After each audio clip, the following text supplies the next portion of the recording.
ओम देवी प्रपन्नातिहरे प्रसीद प्रसीद मातर्जगतोऽखिलस्य प्रसीद विश्वेश्वरि पाहि विश्वं त्वमेश्वरी देवी चराचरस्य शरणागत दीनार्थ परित्राण परायणे सर्वस्यार्ति हरे देवी नारायणी नमोस्तुते। नमस्कार, स्वागत है आपका आचार्यवाणी में। मैं आचार्य विक्रमादित्य आपके साथ हूँ। आज का विषय हमारा है, देखिए मिथुन राशि वालों, आपकी राशि के अनुसार से यदि बात करें तो कई ग्रहों का विशेष परिवर्तन होने का योग बन रहा है। आपकी राशि के अनुसार से बात करें तो इस अक्टूबर के अंतिम भाग में सबसे महत्वपूर्ण ग्रह राहु परिवर्तन की तरफ जा रहा है। आपकी राशि के अनुसार से भाग्य से हटकर आपके विशेष तौर पर आगे जो योग बना रहा है वो आपके लाभ से हटकर भाग्य, जो आपके दशम भाव में राहु चले जाएंगे और दशम भाव में विशेष तौर पे बड़ा महत्वपूर्ण योग बनाएंगे।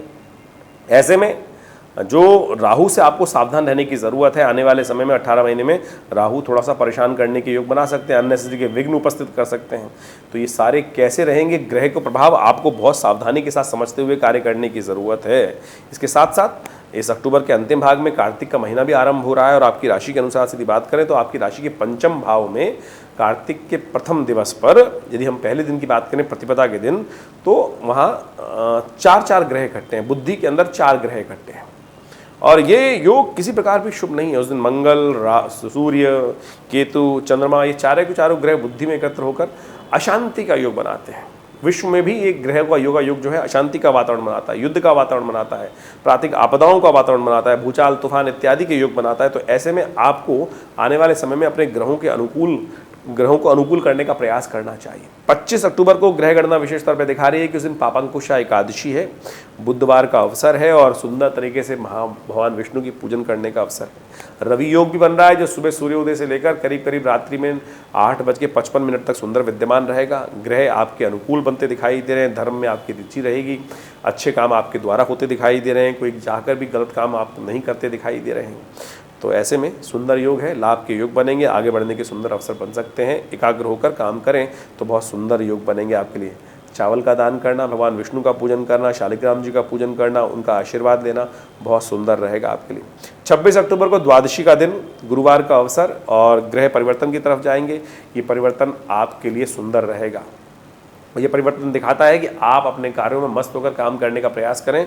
कोई लाख बुरा चाहे तो आपका बुरा नहीं कर सकता, तो आपको अपनी चाल में मस्त होते हुए कार्य करने का प्रयास करना चाहिए। उस दिन प्रदोष भी है, द्वादशी सुबह शाम को त्रयोदशी का योग बन जाएगा तो प्रदोष का काल बन जाएगा और गुरु प्रदोष रहेगा, समस्त प्रकार के कष्टों को दूर करने वाला रहेगा। तो शाम को केसर वाले दूध से भगवान का अभिषेक करें, शंकर जी का, और उनका आशीर्वाद लें। क्योंकि आने वाले समय में मैंने आपको पहले कहा कि राहु महाराज परिवर्तन की तरफ जाएंगे, तो भगवान का आशीर्वाद पहले आप बना के रखें, अकाउंट भर के रखें, नहीं तो राहु का दुष्प्रभाव आपको परेशान करने के योग बना सकता है। अलग से वीडियो बनाएंगे हम, वो समझ लीजिएगा कि आपकी राशि के अनुसार से राहु का 18 महीने में आपके लिए कैसा प्रभाव रहेगा।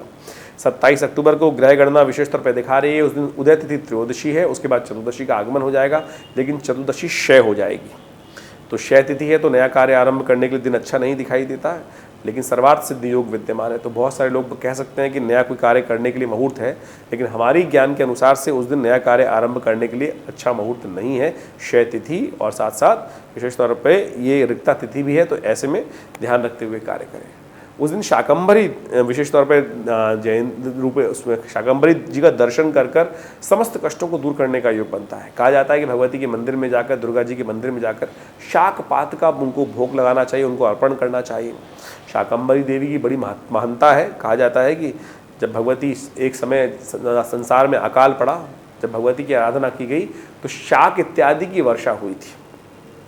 तो उस दिन से शाकंभरी देवी का बड़ा बृहद रूप से पूजन करने का शास्त्र में नियम बताया जाता है। तो इस दिन जो चतुर्दशी तिथि होती है उस दिन विशेष तौर पर शाकंभरी, जो आश्विन मास की चतुर्दशी है, वो शाकंभरी दर्शन के लिए बड़ी प्रशस्त कही गई। शुक्रवार का अवसर पड़ रहा है तो आपके ग्रह जो हैं वो अच्छे बने हुए हैं। और शुभ करने के लिए आप एक काम करें, गौशाला में जाकर पालक इत्यादि का गऊ को खिलाएं, कल्याण होगा। 28 अक्टूबर को ग्रह गणना विशेष तौर पर दिखा रही है पूर्णिमा की योग। उस दिन कोजागरी है और साथ साथ चंद्र ग्रहण भी है। तो मिथुन राशि वालों समझ लो, आपकी राशि के अनुसार से जो चंद्र ग्रहण पड़ रहा है, आप मेष राशि में पड़ रहा है और वो राशि आपके 11वें भाव में पड़ती है। और 11वें भाव में राहु महाबल जो चल रहे हैं वो विशेष तौर पर उसके साथ जो ग्रह योग बन रहा है उसके लिए आपको खासतौर पर समझ लेना चाहिए।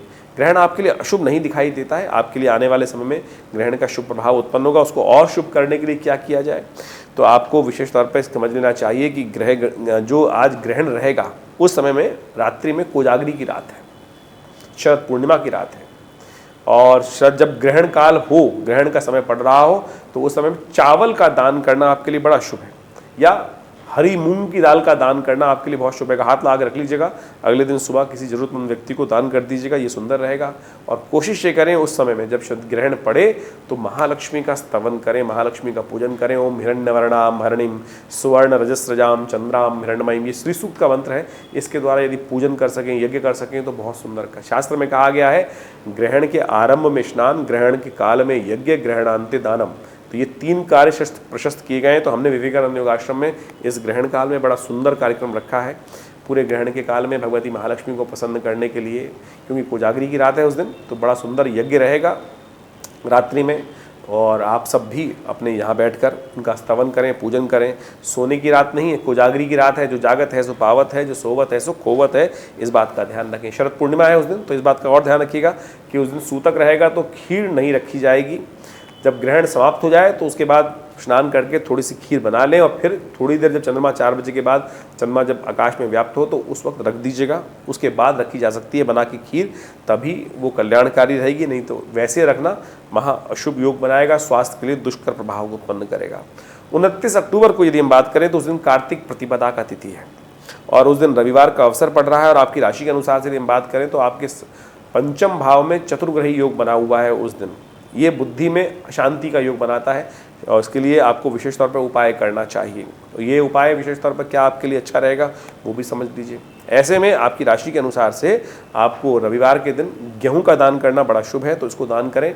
अन्यथा कहीं ना कहीं आने वाले कार्तिक के महीने में कुछ ना कुछ मानसिक तौर पर परेशानी के योग बन सकते हैं, कष्ट के योग बन सकते हैं।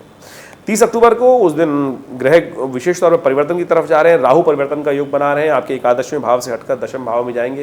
ये सम्मान पर कहीं ना कहीं कष्ट देने के योग बना सकते हैं, कहीं ना कहीं विचारों में परिवर्तन, नेगेटिव परिवर्तन करने के योग बना सकते हैं। तो आपको इसका उपचार विशेष तौर पर लगातार करने का प्रयास करना चाहिए। राहु के मंत्र का जप करें, ओम भ्रांग भ्रीं भ्रौं से राहवे नमः, इस मंत्र का जप करना आपके लिए अच्छा रहेगा। हाथी इत्यादि को कुछ पत्ते इत्यादि डालना, उनके चारे की व्यवस्था करना, हाथी गणेश जी का पूजन करना, ये समस्त उपाय कर कर आप इस राहु के दुष्प्रभाव को दूर करने का योग बना सकते हैं। नहीं तो आने वाले समय में 18 महीने में ये राहु परेशान करने के योग बना सकता है, सफलता में बाधा उत्पन्न करने के योग बना सकता है, विचारों में नेगेटिविटी उत्पन्न कर सकता है। ये ग्रह साफ साफ दिखा रहा है। इसका अलग से भी वीडियो उपस्थित करेंगे हम, उसको आप अच्छे से समझ लीजिएगा, फिर उसके अनुसार कार्य कीजिएगा। ये बहुत ज़रूरी बात है। 31 अक्टूबर को तृतीया तिथि है, मंगलवार का अवसर है, और ग्रह योग आपके लिए आपकी राशि के अनुसार से थोड़े से खर्चे वाले बने हुए हैं। अननेसेसरी खर्चे आपको परेशान कर सकते हैं, कुछ बेकार की दुविधाएं मन में उत्पन्न हो सकती हैं। स्वास्थ्य का ध्यान रखते हुए कार्य करें। भद्रा विद्यमान रहेगी सुबह 9:56 से लेकर रात्रि में 9:30 बजे तक।